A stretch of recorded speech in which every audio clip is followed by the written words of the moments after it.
Hi. Thank you guys so much for coming tonight. On behalf of Susie Roos and myself, we want to welcome you to our first Agenda for Democracy in-person salon. We normally do these over Zoom, so it's so nice to see so many shiny, happy faces out there in the crowd. And we also have quite a few people on Zoom, so hello to all of our Zoom people. Thanks for joining us. We're so happy and so honored to have Ian Bassin with us tonight. Ian is a MacArthur Genius. He was part of the Obama administration, and he is the founding executive director of Protect Democracy. So Ian's going to talk to us about his work and hopefully give us some insight in what we can do moving forward this year to volunteer and where to put our efforts and that type of thing. So one other last thing I was saying to Ian before we started is the last person to speak in this room was Hillary Clinton in 2016. Right. So yeah, we all thought that was going to end differently, and it didn't. So, but that does give us some hope for the future, and hopefully we're all going to put our efforts in one direction moving forward, row our boat in the same direction. So, I'm going to turn it over to Ian to talk about his work and how and what we can all do. Thank you. Thank you all for being here. Thank you, Susie and Michelle. Michelle and Jerry, this is an amazing, beautiful place to host something like this. We're grateful that you guys have decided to raise your hands in this moment and say about our democracy and the danger it's facing, not on my watch. When we started Protect Democracy 10 years ago, Susie, you may recall this, Susie and John were two of the first people that got behind our idea when it was just an idea. And so I'll tell you a little bit about, so thank you all. Ellen and Diane and I were talking earlier. They were like, what can we do to protect our democracy? We're going to get into that. But the first thing you're doing right now, right? Because democracy, small d democracy, is people coming together to act collectively to determine a shared future. And we lost some of that muscle in this country. We are in some ways victims of our own success. We grew up in an era that was probably the greatest place and time to be alive in human history, where security and prosperity, even for the least privileged in this country, was still generally on an upward trajectory through the last quarter of the 20th century, the last half of the 20th century. And so we lost a little bit of what it means to be small d Democrats who participate in our shared future. And so step one in what you can do, you're doing right now. Now, there's steps 2, 3, and 4, and we'll get into that. So let me go back a little bit. I want to tell some ancient history. A long, long time ago in a galaxy far, far away, I was a lawyer in the White House whose job was making sure that people followed rules. Don's nodding because Don was one of my clients there. Yes, in the White House,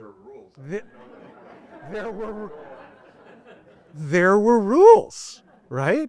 I had 3 binders on the shelf in my office going back to that had memos in them, going back to the Eisenhower White House, that White House chiefs of staff and White House counsels had sent out explaining not just what the law was, but what the norms and practices were if you were operating in the White House and how you upheld the public trust, because we all understood that not only was it a privilege to be there, but it was a responsibility. People were trusting us with their sovereignty, their power that we temporarily held. And it was incredibly fragile that we took care of that and honored that trust and showed the American people that we were working on their behalf to advance the public interest. And so we had a whole set of rules and norms and practices about how to do that. And when there were questions about how those rules applied, I looked in the binders. When the binders didn't have an answer, I called Emmett Flood, who did it for George W. Bush. And Emmett and I would try to talk it through. And if Emmett didn't have an answer, we called Beth Nolan, who did it for President Clinton. And the 3 of us would be on the phone. 2 people who worked for a Democrat, 1 person who worked for a Republican, didn't matter. We were solving it together. And some of those were rules like, don't call the Department of Justice and tell them who to prosecute.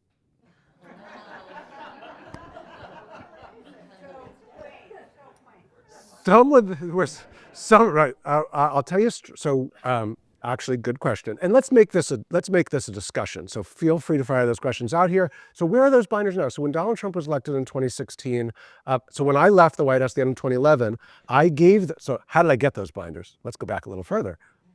The night before the inauguration, I'm at an inaugural ball in a tuxedo in the rain when I get a text message saying, go to this person's house and pick up a bag that the doorman has for you. Right? It's like straight out of like the Bourne Ultimatum or something. And so I leave my date. I rush over to his place. Lisa Brown, who was Vice President Gore's general counsel, had held on to these binders and wanted to bequeath them to me. And so she put 3 of them in a bunch of like plastic Safeway bags. And I picked them up and I like stashed them somewhere, went back to the inaugural ball. And then I looked late at night what they were. And lo and behold, this is what they were.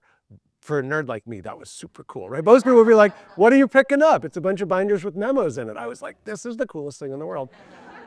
But when I left in 2011, I passed them on to the lawyer who took over my role in the White House, and they passed it on through the end of the Obama administration. And when Trump was elected in 2016, one of the things I did, we'll get to the other thing, which is why I'm here today, but one of the things I did was I called the White House counsel at the time, Neil Eggleston, and I said, I want my binders back. These binders are valuable, I want them. And Neil refused. And so then I got into a whole fight with the Obama library about getting them, and I never got my binders back. So maybe someday I'll get reunited with my nerdy binders. But I had to come up with a different solution to the problem of not having the binders. And so right after the 2016 election, I started talking with several of my colleagues from the White House counsel's office and some of the outgoing leadership of the Department of Justice, the former Solicitor General, the former Associate Attorney General, about this question. We have someone coming into power who, unlike a president of either party, was not about Democrats or Republicans, but was animated in opposition to all the rules that we were responsible with upholding in the White House. That idea of don't call the Department of Justice and tell them who to prosecute was very obvious during the campaign of 2016, that someone was about to assume the presidency who did not believe in honoring those restrictions, did not seem to even understand why those restrictions were important. And so the question became, what could we do about it? And we also felt that as the lawyers who had defended the White House from, you're in the White House, lots of people come and attack you for sometimes good reasons, sometimes bad reasons. We were charged with defending the White House, so we also knew where the Achilles heels were. We knew that if someone was going to pressure us from the outside to do something that they wanted us to do, we knew the points of leverage. And that was those were 2 unique things that we had. We knew the rules, we knew the points of leverage. We said we should do something. We should put together a body outside the White House of people who have that particular information in order to help defend the system from an attack on its foundations. And in one of those conversations, one of the people, I think it was Tom Pirelli, who had been the number 3 of the Justice Department, said, we should talk to some of these scholars who've been studying Viktor Orban in Hungary and Nicolas Maduro in Venezuela. They might have something to teach us. So I went home that day, and cool thing, if you've ever worked in the White House, you can call anybody and they'll take your call. It's pretty neat. So I Googled, scholars studying authoritarianism, and it popped up a couple of names, Timothy Snyder. Nobody knew who he was at the time, by the way. Timothy Snyder, Steve Levitsky, and Daniel Ziblatt. And I called them up and said, you don't know me, but I used to work in the White House. I'm working with some other people, and we're concerned about our democracy. And they said, oh my God, thank God you're calling. And they said, all of my fellow unknown academics, not best-selling authors, unknown academics toiling away in the halls of academia, have all been trying to sound the alarm for years that democracy is in retreat around the world, and that we in the United States are in danger of falling prey to a global wave of authoritarianism. And so what they helped us see, those of us who have been really focused on the rules in this country, was that democracy has been in retreat around the world. And democracy has risen and fallen in a series of waves since its modern advent. So political historians who study this look at the fact that democracy was dormant in human history for many centuries after the ancient period until the late 18th century, when a bunch of thinkers in Britain and France and the United States started saying, hey, maybe the people should have power, not kings, right? And so democracy comes alive again in the modern era, but really only very briefly, and then in very tragic circumstances in France, descends into tyranny again. And that's sort of the first modern wave of democracy, and ours obviously is deeply imperfect. And then a second wave of democracy rises after World War II, where the imperial powers recede and formerly colonized nations claim their independence, initially as democracies. 1960, the year of Africa, you get more than a dozen nations that had been colonized becoming free and independent and democratic briefly, okay? And then they descend into tyranny and dictatorship. And then the third wave of democracy rises after the fall of the dictatorships in Spain and Portugal in the mid-70s and crests with the collapse of the Soviet Union and the fall of the Berlin Wall. So much so that my friend down the road at Stanford, Frank Fukuyama, says it's the end of history. For here ever after. And Frank would qualify, it's not exactly what he said, but it works better in the story to say it. My apologies to Frank. Okay. And that for here ever after, liberal democracy would be the dominant form of government. And then that turns out to be false. And sometime, if you look at all the data sets in the mid-early aughts, democracy begins to plateau and go into reverse. And in its place, you get something that the scholars Steve Levitsky and Lishan Wei have dubbed as competitive authoritarianism or hybrid authoritarianism. This is a different non-democratic form of government than you had in the 20th century. In the 20th century, you typically had non-democratic forms of government storm into town on the backs of tanks and then dismantle democracy and abolish opposition parties, etc. Totalitarianism. That's not what you're getting in the 21st century. In the 21st century, you're getting something that looks a little bit more like the Trojan horse, where a non-democratic actor gets let in through an election, and then once inside the gates, dismantles the system from within. And you are seeing that from the left in places like Latin America, Venezuela. You're seeing it from the right in Eastern Europe, in places like Hungary or in Turkey. And the good news is that it's very predictable the way it plays out, because all of these autocratic movements across the world basically do the same 7 things, right? They politicize, and the scholars we were talking to in 2016, we asked them, they said, is there something that we can be prepared for? They said, oh yeah, very predictable. We're going to tell you exactly what's going to happen. This is what they told us in January 2017, and see if you think they were right. They said you're going to see an attempt to politicize institutions that are supposed to be independent, like the civil service, law enforcement, and eventually the military. You're going to see the spread of disinformation, including from the government.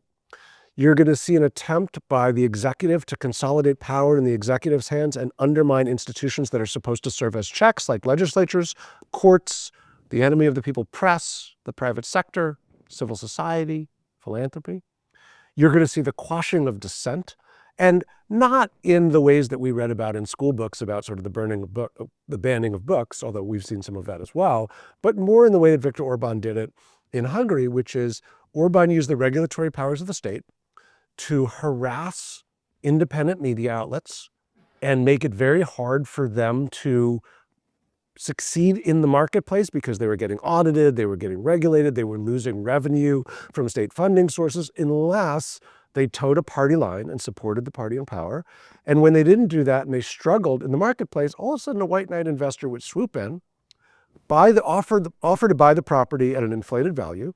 The owners, not seeing a pathway back to profitability, would sell, and then the new owners would fire the independent journalists and hire Barry Weiss. Sorry, that's not what happened. But so they said that would happen.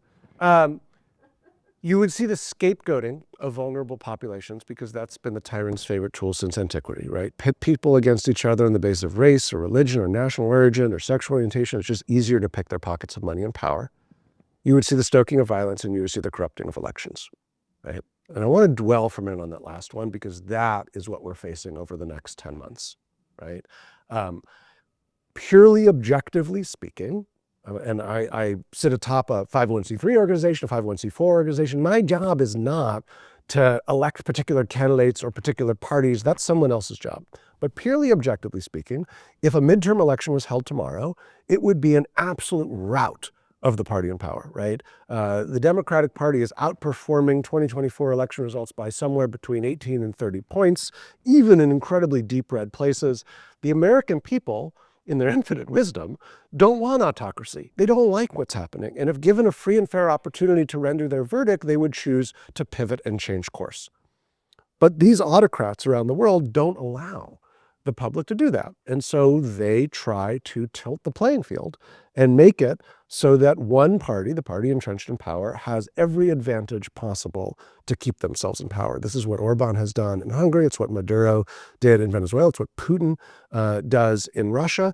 And so we should expect, and we have, and this is not just prognostication, we saw the current president try to overturn the one election he lost by inciting an insurrection on the Capitol of the United States. So I'm not speculating here. I'm talking about what we know from past practice. So we are going to see an attempt to corrupt this election, and it's going to look like this. The 3 Ds: deceive, disrupt, and deny. Deceive, disrupt, and deny. Step 1 is deceive. What do I mean by that?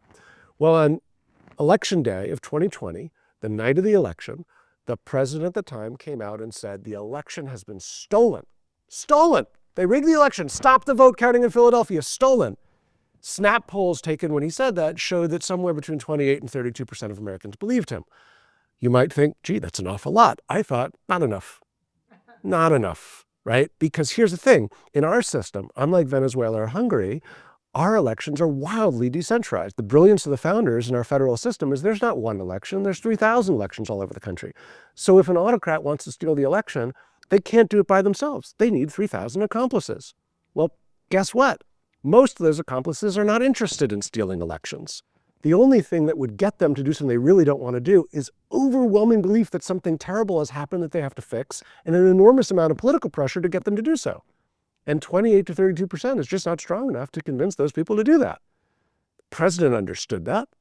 And so he spent the next 4 years trying to persuade more Americans that there was something really rotten at the core of our elections so that he would create the predicate, so he would have fertilized soil in which to plant the disruption that was to come. And so when he tried it in 2020 with only 28 to 32% buying it, and then he went to secretaries of state like Brad Raffensperger in Georgia, and he went to the Republican legislative leaders in state houses in Michigan and Wisconsin and Pennsylvania, and he went to the courts and ultimately went to the Congress, all but 147 Republican members of Congress said, pound sand. No, 147 members of Congress was not great, but it wasn't enough. It wasn't enough. And so he spent the next 4 years trying to move that number up from 28 to 32 to 40, 45, and convince enough people, deceive enough people there was something wrong that needed fixing. But there's one thing about the president is he is his own worst enemy, because he was actually succeeding at doing that if you looked at the numbers until he won in 2024. And then all the Republicans were like, oh, elections work again. And all the numbers went back down, right? So deal the man a royal flush, and I promise you he will trade the queen in on the draw. Has been doing it since his dad gave him $1 million to start a business, right? That's our greatest ally here. So he's doing it again. He has to move that number from 28-32 up to 38-39-40. Because if he deceives that many people there's something fundamentally broken, then he can create disruption. Then he can get the U.S. Congress to pass something like the SAVE Act, which is this act that they're trying to pass right now that would require a birth certificate or a passport to be able to vote, would disenfranchise tens of millions of Americans, including many married women who didn't go back and change the name on their birth certificate when they got married. That is dead right now. There's not enough votes in the Senate to override the filibuster on it because the president hasn't deceived enough people into thinking that there's something to be fixed. So he's going to move to an executive order. And he's going to say, there's an emergency. We're at war with Iran, and Iran's hacking the elections, and we got to change the rules and ban mail-in voting and ban all this and ban all of that. And he's got to get the courts to uphold that. But he's only going to be able to do it if he's able to deceive enough people to think there's something wrong, including enough members of the courts. When he fails at that, which he will, because we've got a robust plan to push back on it, he will move into the deny phase. Which is after the election, when the results don't turn out the way that he wants, he will do exactly what he tried to do in 2020 and what they test drove in the North Carolina State Supreme Court race in 2024. And this is a race some of you may have read about or paid a little bit of attention to, but the incumbent state Supreme Court Justice Allison Riggs won that election by about 600 votes. And the challenger who lost, a guy by the name of Jefferson Griffin, said, you know what? We should go back and change what the rules were. Okay, now I coach 6 Little League sports, 2 basketball teams, 2 soccer teams, 2 baseball teams, and I have not had a single 8-year-old tell me at the end of the game, we should go back and change the rules. Not one of my players has suggested that we do that. Because even an 8-year-old knows that after the game is over, you can't go back and change the rules. But Jefferson Griffin somehow thought you could do this. And so we went out and we found voters who had voted for Jefferson Griffin, who were military families serving our country overseas, and said, what do you think about this? They said, that's ridiculous. I voted for him, but that's absurd. It's un-American. doesn't live up to the flag on the sleeve of my spouse who's serving our country. Would you record a television ad saying that how outrageous this is? Yes, they would. So we did. We put those ads on the air in North Carolina. We got retired conservative state court justices come out and say this is wildly illegal and unconstitutional and un-American. We got Republican elected officials to come out and say so because we knew, where's Michael? We were talking about this before. We were ultimately going to have to litigate this, but litigation in the absence of a movement doesn't always work. Litigation in the context of a movement works. So eventually, when we did bring the lawsuit, a class action on behalf of the voters who would be disenfranchised, and we won that in federal court, the echoing of that across the entire North Carolina ecosystem with a lot of partners we were working with was so deafening that Griffin had to concede and basically give up the race. So I tell you that story because, Bonnie, we were talking about this before, we've done this before. We've survived this before. There will be an attempt to deceive. There will be an attempt to disrupt. There will be an attempt to deny, and we will defeat it. That's the fourth D, okay? And when we do, you have to look at where do we go from there, okay? And so I want to just give a couple, I said before, I'm really nerdy. I like reading history books. Like my wife always jokes that I will one day die under books collapsing on me because the piles of undead are so high. But it helps me situate myself when I think about history. So I want to give a little bit of a forward vision of where we might go from here, okay? And it's going to go from kind of best to worst, but don't worry, I'll bring it back, okay? I promised you we were going to have hope and optimism here, right? So, okay, we've had two analogous moments in American history where either a president had been out of power for 4 years and then returned to power. That was Grover Cleveland in 1892. Or a president had lost the popular vote but won the Electoral College the first time and then come back and won the popular vote the second time was George W. Bush in 2004. In both those cases, those presidents overread their mandate. They were actually reelected not because they were personally popular, but because of background context of what was happening in the country at the time. They overread their mandate and they basically stepped on a political rake. It hit them in the face. And the other party took power in 1894. In 1896, it was the Republicans. In 2006, 2008, it was the Democrats. Normal thermodynamics of politics. And so one pathway is that's what happens. That the American people reject this in the midterms, and then they reject it in 2028, normal politics.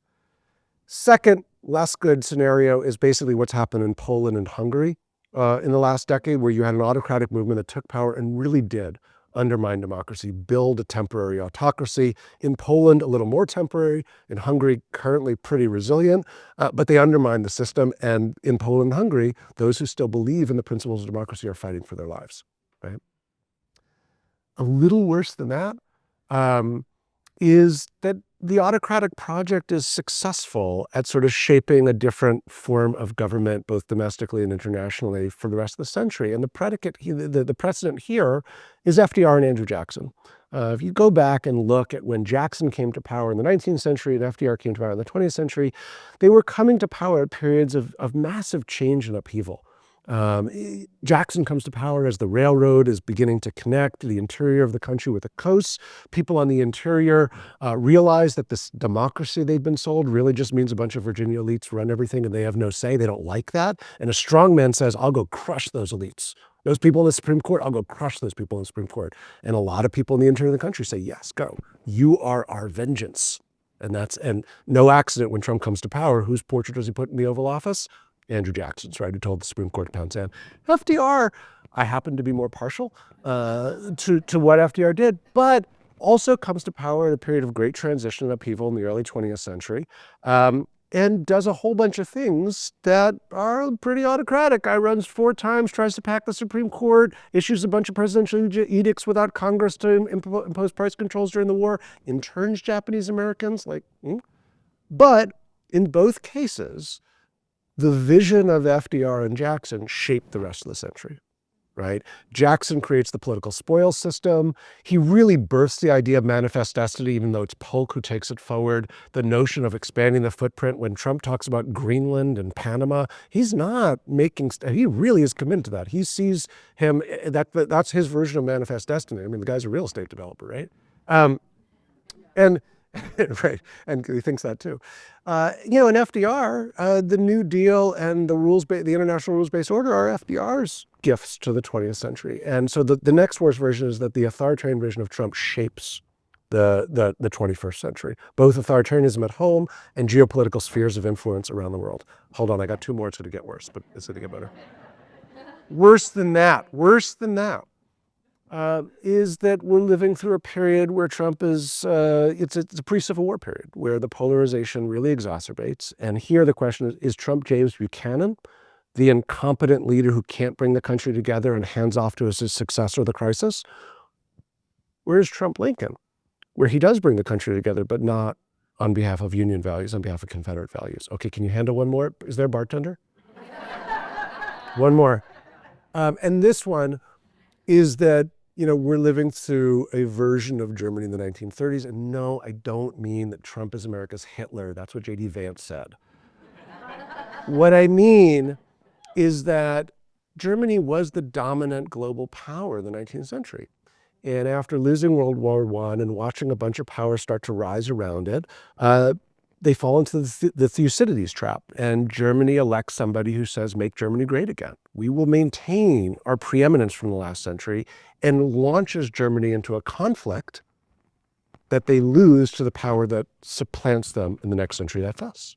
And in this context, we would, in trying to make America great again, initiate a conflict with the power that would supplant us. In this case, it would be China.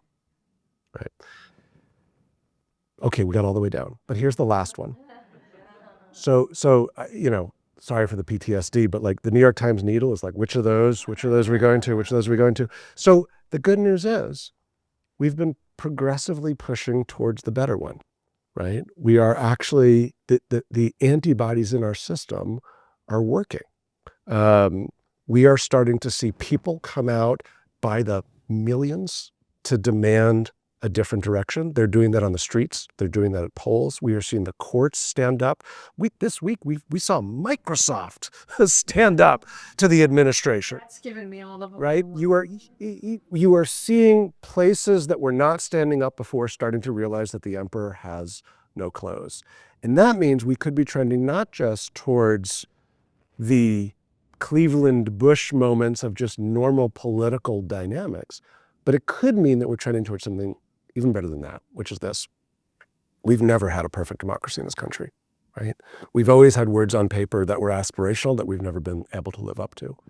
But every great leap forward that we've made has always been preceded by a crucible of crisis or conflict. The Union and the Constitution came out of the Revolutionary War.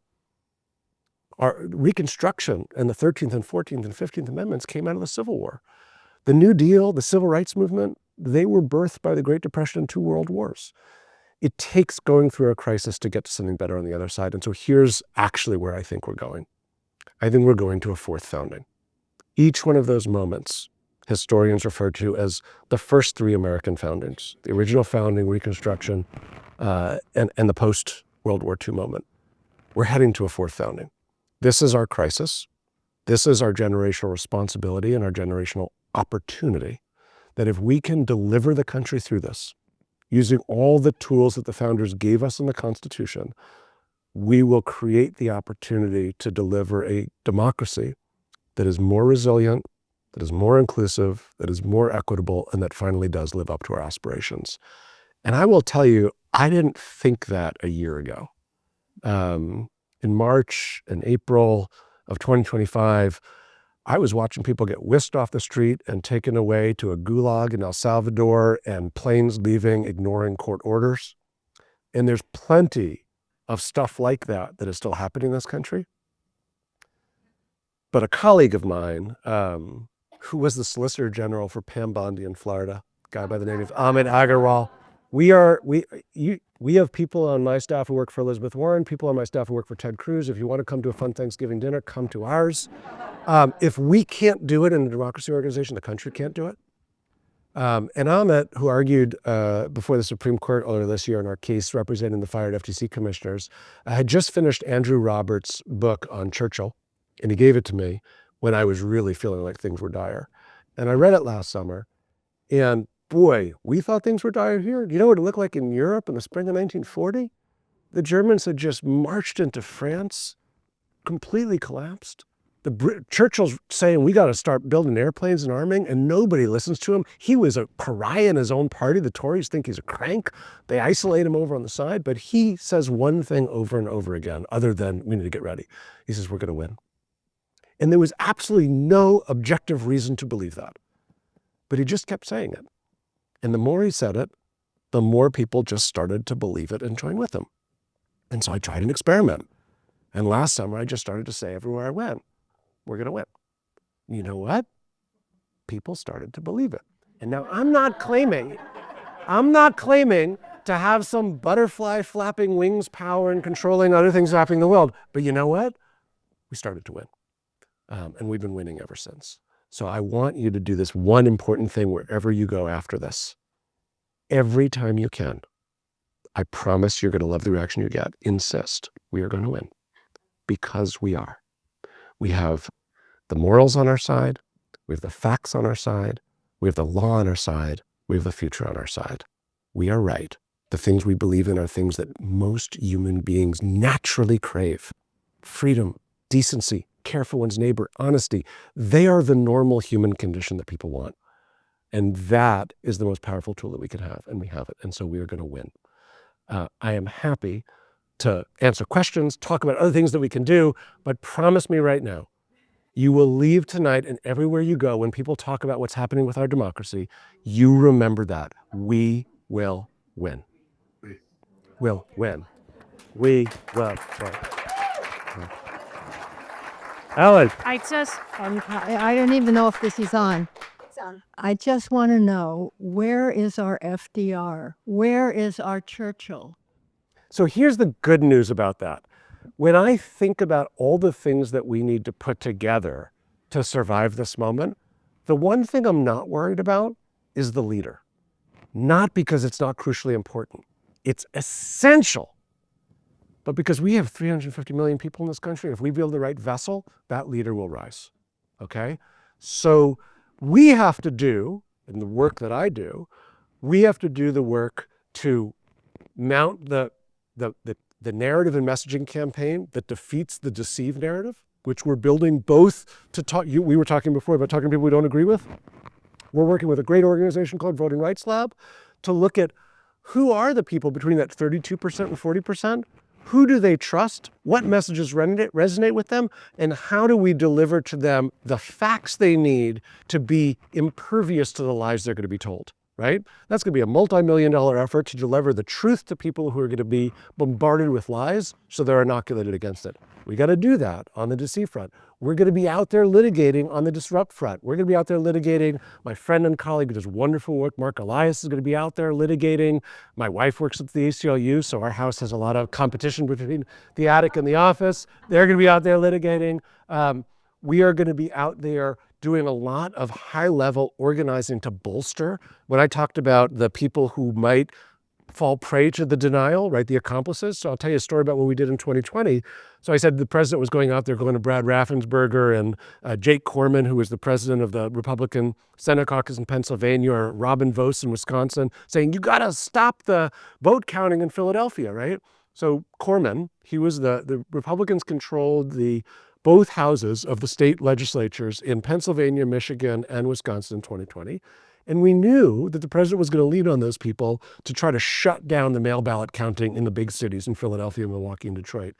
And so we mapped out each of the caucus leaders that were in charge and figured out who did they personally care about in their lives. Because here's this great secret about the leaders there. They're human beings. This is really interesting. If you get up close to them, they're actually human beings.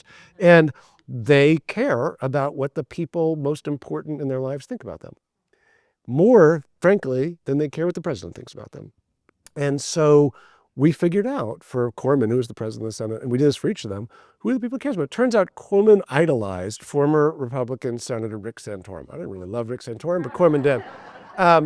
And Corman's mentor coming up in politics was Santorum's former chief of staff, a guy by the name of Mark Rogers. We know Mark. Mark's about as far from me on the ideological spectrum as you can get, but Mark believes in the Constitution and democracy. And so we said to Mark, Jake needs to hear from you every time the president berates him. And so when the president would say, Corman, shut down that vote counting in Philadelphia, Mark would say, Jake, your kids are going to read about what you did here. You got into this for the Constitution to do the right thing. And we did those touches to all kinds of actors in the system so that they were reminded that the people they cared about most in their lives were looking to them to do the right thing. So we will do all that work, right? And if we do all that work, the market of supply and demand will find and elevate the FDR. I'm not worried about that. Yeah. Well, here, I'm going to let Michelle do it. That was great. Thank you. What do you think, once we win, that next version of democracy looks like? Like, is that electoral reform? Like, what's top on your mind? I'm working on proportional representation. I'm a big fan of that. Oh. So what are the things that you feel like are part of that next iteration of democracy? Great. Was this a plant?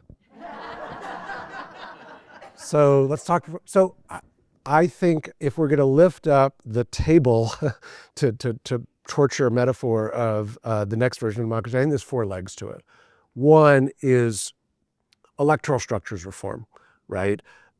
We have basically not updated the structure by which we elect representatives from what it was in common law England, right? Like the idea that we have these geographical districts with one person who gets elected in a first past the post election, that's basically what they had, after the 17th century sort of parliamentary revolutions in England. And most advanced democracies around the world have realized that running Lotus Notes 1.0 is not really the way you want to run your democracy. And they figured out how to update it. So New Zealand realized recently that that system didn't work, and they went to proportional forms of representation. So just for those who have not dug into the nerdiness of the West, that's the way that Jen and I have. So proportional representation says basically this: if your constituency, group, party, however you want to organize yourself, has 30% support in a given district, you should get 30% of the seats or power. And so think about it this way. In Massachusetts, about 30, maybe 35% of the population are Republicans. They have 0 members of the Massachusetts congressional delegation. In Oklahoma, it's the reverse. About 30 to 35% of the Oklahoma population are Democrats. They have 0 members of the Oklahoma congressional delegation. Well, that has all sorts of problems to it. One, it makes people feel totally disenfranchised, like they have no representation. They start to distrust the system. 2, it creates all sorts of perverse incentives, like one we're seeing right now, to gerrymander the lines. Right?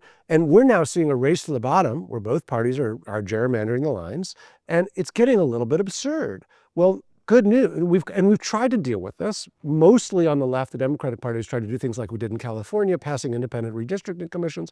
There's 2 problems with that. One is if only one side's doing it, that creates a unilateral disarmament that doesn't work. And 2, even those systems still leave situations where people are disenfranchised. And so if you actually move towards a proportional form of representation, where take Massachusetts has 11 seats in the US Congress, each in an individual district, where if you win 49% of the vote, even not even a majority, you get your representative. And if you were 48% of the vote, you get bupkis. You could divide Massachusetts in 3. And have one district that has 3 representatives, one has 4, and one has 4. And if you won 48% of the vote, you'd get 2 of those representatives. You'd have a seat at the table. It would also create a really healthy competitive dynamic where all 4 of those members who represent the same group in Western Massachusetts or Central Massachusetts compete in constituent services. Because if you go to your representative and they're not treating you the way I get treated when I go into the Apple store, you go to the one next door. And that one will treat you well. And you'll create a healthy competition to serve constituents. And so this is all, I'm staking on this, Jenna, because you raised it. So 1, I think we should move towards a form of proportional representation. You don't need a constitutional amendment to do it. The only thing blocking the United States Congress from doing it is a 1967 law called the Uniform Congressional Districting Act, which was a very well-motivated law with a little flaw in it, which is in the South, they would run elections where they'd have 5 seats on the city council, 60% of the city was white, 40% of the city was black. In each of those, the vote went 60-40 in favor of the white person, so 5 people all got elected, all white. 40% blacks got no representation. So Congress said that's not fair. We're not going to allow you to do that. No more proportional representation or no more multi-member elections. What they should have said is you can do that, you just have to do it proportionally. Small change, and they would have solved this problem. We are working on running a bunch of ballot initiatives to experiment with this in state legislatures, laboratories of democracy. The Crankstart Foundation has just put about $60 million into an effort that we are helping to lead to do this. And so that's one thing, is electoral structures reform. A second piece of this is going to be reviving kind of our civic lifeblood of what we're doing here, what it means to be a citizen in a democracy, what Alexis de Tocqueville referred to as the habits of the heart. We've lost a lot of, as I was saying at the beginning, just the habits of navigating differences in a community together. Bob Putnam started writing about this in 2000 when he wrote Bowling Alone, that we've lost these third spaces, not home, not work, but the places where we come together as members of a community and solve problems together. That used to happen in churches, it used to happen in bowling leagues and Rotary clubs, and we've lost those spaces, and we need to revitalize those. So there's going to have to be a real civic movement to revitalizing those, and we at Protect Democracy are actually running a new experiment. We're going to start with New America Foundation, where we're going to start experimenting about how do you incentivize that sort of behavior at the local level. Third is we're going to have to metabolize new technologies. Every time there's been a massive leap forward in technology, from the printing press to radio to television, it's been wildly destabilizing at first, right? The printing press led to a whole bunch of religious wars because people all of a sudden read about what people over the hill thought, and they said, oh my God, but if people think that, I have to go kill them. And then we figured out how to have the printed word without killing each other. And we will figure it out too with social media, with artificial intelligence. It is going to be bumpy. We'll figure it out. This week, I was very proud that when Anthropic filed their suit against the Pentagon, we represented a whole bunch of workers at Google and OpenAI, including the chief scientist at Google, Jeff Dean, saying we're standing with Anthropic. And then I mentioned Microsoft did the same. And then we also organized a brief that just got filed today on behalf of about 24 former four-star generals and admirals, saying we stand with it. We will fight this battle. We just launched something called the AI for Democracy Action Lab to really make sure that we're helping these companies, this community, and our regulators not just develop these products in a way that enhance democracy, but use them to enhance democracy. There's great potential in making people feel a greater sense of agency by using tools that allow people to connect more to what's going on. There's opportunity here. So that's the third thing. And then the fourth thing is we're going through a political reordering. And we're entering a different political era. The liberal era has ended. The neoliberal era has ended. And what is the next era that is to define the 2030s, the 2040s, that historians writing in 2100 will write about? I think it's going to be an era that rewards reciprocity over extraction. The neoliberal era rewarded extraction. And people are tired of it. They want a sense that they have meaning, that they're seen for giving back to the community, and someone, they will rise, the market will demand them, is going to develop the invisible hand of the 21st century, which will be a mechanism that rewards reciprocity over extraction in ways that, Friedman's bastardization of Adam Smith failed to do. And that's the fourth piece. And that will create a new political order that hopefully will be a robust set of competitions of different ideas for that order, but will be what my kids read was birthed in the period between 2026 and 2035. Yeah.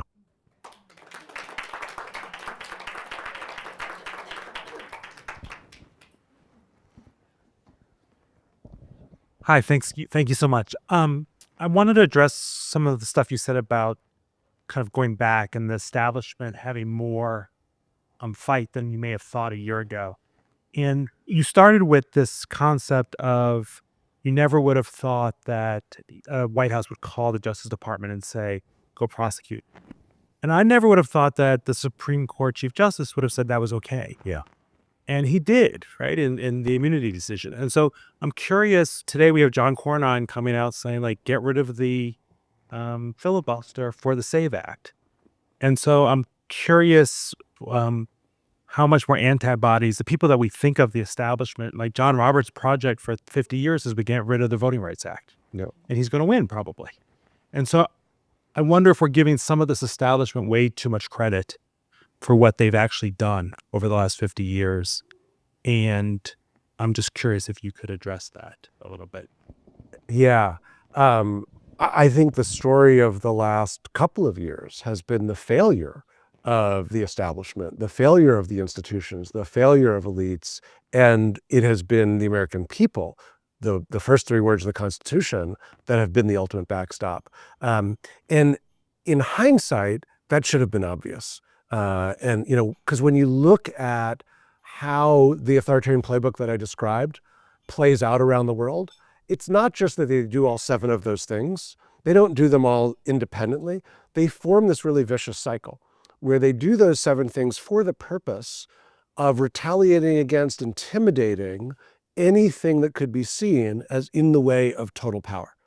And when they do that, it creates a climate of fear in which people and institutions in particular step back, engage in what Tim Snyder has referred to as anticipatory obedience, including, to your point, the people inside institutions. And let's face it, right? Institutions are not marble buildings with ionic columns outside. They're the people inside. And if the people inside are afraid, then they're going to not do their jobs, right? So when Lisa Murkowski says, we're all afraid up here, when Senator Romney says, I spoke to people on the floor of the U.S. Congress, told me they were voting the way they were voting because they were afraid for the safety of their families. Well, you know what? Then the institution is not going to do its job, right?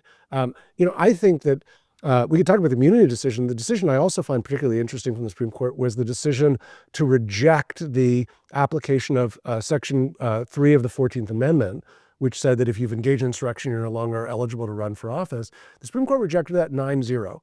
Now, whether I happen to think the Supreme Court was totally wrong on that, but whether they were totally wrong or not, 9-0 was a surprising result. And I actually think they were afraid that the Supreme Court was going to get January 6th. They were afraid that if they took this person off the ballot, that an angry mob would burn down their building and threaten their lives. I think that has a lot to do with how that came out. So your view is, and I think you're right. Yes. Which is what happened in the South afterwards. The terrorism, well, here's the thing. Terrorism works for to chill institutions, and then power gets consolidated. But if you look at Poland, you look at Brazil, you look at historical examples of when countries push back about this, how did they do that? It wasn't the institutions leading the way. It was a bunch of tip-of-the-spear actors who were the brave organizers who got people to go to town halls and hold representatives' feet to the fire. It was the litigators, the Charles Hamilton Eustons who went into court. Frankly, it was the Alex Pritties and Renee Goods, right? It was the people who modeled and demonstrated what it looked like to not be afraid. And those actors always came first, and they were typically the people. And when they went first, and they were backed then by a broad and diverse coalition that said, well, I see what they're doing. I'll come in and get their backs, right? As 75,000 Minnesotans did in negative 14-degree weather, right? As 38% of the Minnesota population did. Hundreds and hundreds of businesses closing down, people taking their kids out of school, saying, we're going to go get their backs. Then the climate of fear begins to lift, and the institutions start to feel like they can do their jobs, right? The institutions are the followers, not the leaders. And when that happens, the power consolidation of autocracy is disrupted, and you enter back into a democratic cycle. And so I think if you look at that model of how it works, we at groups like Protect Democracy were wrong to start by looking at the institutions. The place to start is looking at the people, which, as I mentioned before, we are now going out and doing in tandem with the institutional work, because the people will save us far more than the Supreme Court justices will. I appreciate that you said that, because I've been on a lot of speeches in a lot of places, and I've had to hear people say people wrong. Is Gary here? Yeah. Thanks. They were bringing the mic. Oh, I see. Okay. Yes. So one of the things I want to ask, because I have found this very interesting, and I study political science and have worked really hard for years and years and years. I find it very interesting that, and I know you're supposed to be nonpartisan, but I think this is an issue that we love to put down our own side, whatever you call it. And the only thing to call it in our country is the Democratic Party. And I fight, when you talk about we're going to win, I talk all the time, shut the fuck up putting down the Democratic Party. Because you know what? Jane and John Doe that don't know who Tom Smith and Sally Jones is on the ballot, but they do know what Republican and Democrat means. And we have to continue to build up the Democrats. I hear it constantly. Somebody made a comment even as you started, well, where are the Democrats? I know where the fucking Democrats are. It's all of us. And as long as we say that word is ugly and not, it makes us weak, it makes us, it just infuriates me because we haven't got 3 parties. We haven't got 4 parties. It'd be great if we did. I don't think I'm going to live to see that day. But what I'd like to know is what you think about that structurally, that they have also gotten us to put down our own party continuously, endlessly. I fight constantly online with all my, and this is all my political groups. These are, 1,800 people in a group on a thing, putting down Democrats. So I'd love to know what you think about that structurally. When we launched Protect Democracy in late 2016, early 2017, one of the first things we did was we hosted a summit on democracy in Washington, bringing together a whole bunch of political leaders, civil society leaders to start talking about what we were about to confront in this country. Having just sat through those calls I mentioned with the political scientists, like, it's bad, it's going to be worse. So we were like, we should tell people. So we got a bunch of people together in DC. It was bipartisan at the time. We had Jeff Flake and Sheldon Whitehouse. Jeff Flake was excommunicated quickly from the Republican Party. And we also had, we had a bunch of leaders who had faced down autocrats in other countries. We had Vlad Karamurza, who unbelievably brave patriot in Russia, who has stared down Vladimir Putin and spent several years in a Russian gulag before President Biden got him out. And we had Agnieszka Pomaska, who was a member of the parliament in Poland in opposition to the Law and Justice Party. We had a bunch of others trying to give us lessons from around the world. At the end of the event, each one of these leaders from around the world was asked if they had one piece of advice for Americans who are now about to face this kind of autocratic challenge. And Pomaska said to us, don't let the opposition fracture. Don't let the opposition fracture. Because what had happened in Poland and in Hungary as well is that the autocratic party, the Law and Justice Party in Poland and the Fidesz party in Hungary, and this was true in the 1930s in Germany as well, they came to power not on the backs of majority support. They came to power on the backs of sometimes very weak plurality support, but the opposition remained fractured. And it was only when the opposition managed to say, we might disagree about all manner of things, but we agree on the fundamental principles of our democracy, that they were able to overthrow the autocrats. And so I'm nonpartisan for the purpose of holding that coalition together, that we are going to need a coalition that runs from Liz Warren to Liz Cheney, right? And that includes the Democratic Party, who are not fighting with each other about what the top marginal tax rate should be or how we should regulate the energy sector in this country. As Bill Kristol and I often joke, we can get back to arguing about that later. Yes. But right now, we need to defend the structure within which we resolve those disagreements peacefully. And that means the last thing we can afford to do is be fighting within ourselves. So in every room that I am in of leaders, when I hear anyone putting down people within the pro-small d democracy coalition, I am the voice that says we don't have time for that right now. We are all on the side of defending the values of freedom and democracy, and we can solve those other problems when we're done with this. So I agree with you. So one more, I think we have time for one more question. Does that make sense? Okay. You're up.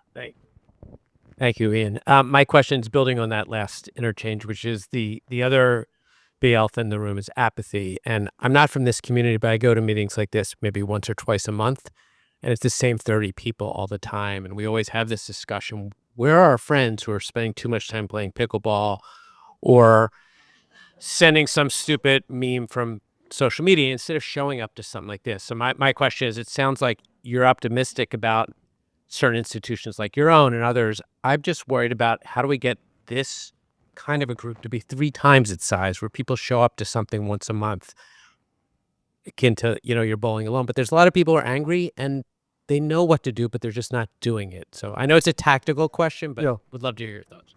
Great. Look, I was always struck.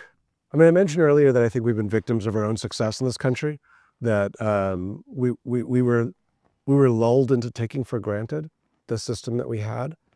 And whenever I traveled in Latin America, I always noticed that anytime I went into a diner or a cafe, there's a political talk show on.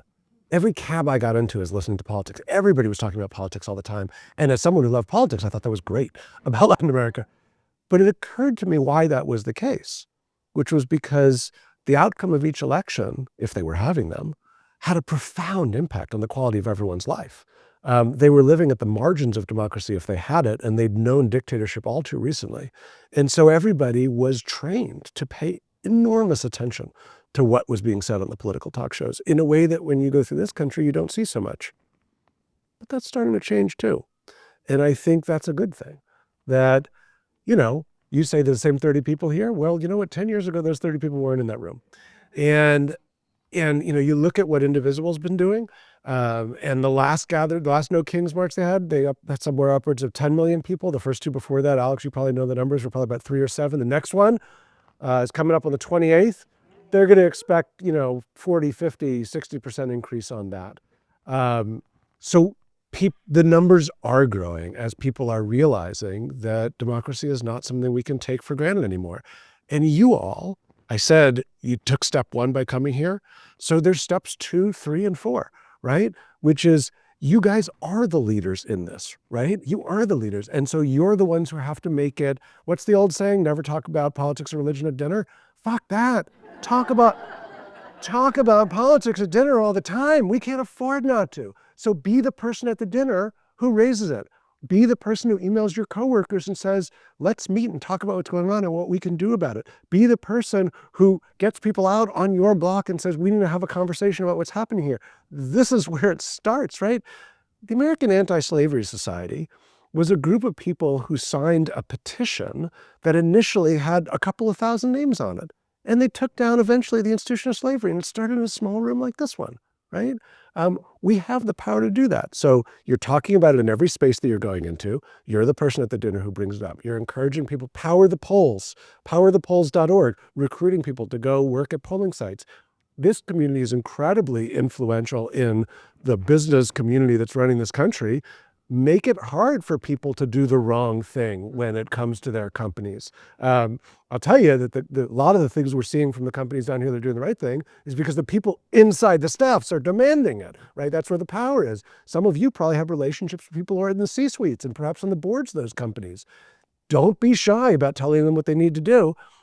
Speak up and speak out early and often. And if we do that, I think we will end up with, as we were saying earlier, a revitalized commitment to democracy in this country. And the next generation is going to grow up understanding that it's not something they can take for granted. And that's going to be our gift to them. So thank you for being part of that gift. I'm the other guy, Bob. Thank you, Bob. Annette. Thank you. That was great. So that was great. Thank you. Thank you, Ian. And thank you, all of you, for coming out. Michelle and I really appreciate it. We will try to be doing more and more of these. So if there's people that want to get involved and want to extend it to your network, we invite you to do that. And please collaborate with us, because I agree, having this in-person salon is more powerful and more meaningful. So I think we should try to do that more often. So our next event is going to be on April 12th.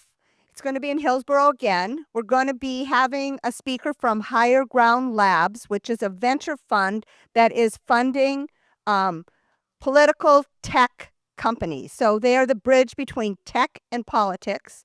They've funded organizations and companies such as Mobilize, Oath, Civic, some of the companies that you've heard of, and they're going to talk about what their new fund is funding. And it's all these kind of structural things that we really need to be able to play in the game that the Republicans are playing. And we're behind. We're behind on AI adoption. We're behind on funding these things. We're behind on the Democrats doing what we need to do. And so come, if you're interested in coming on the 12th, please let Michelle and I know about it, and we'll be sure you get invited. So it's Sunday, April 12th at 2 p.m. And thanks, everybody. Please feel free to stay and chat. And we really appreciate you coming out tonight. And Ian.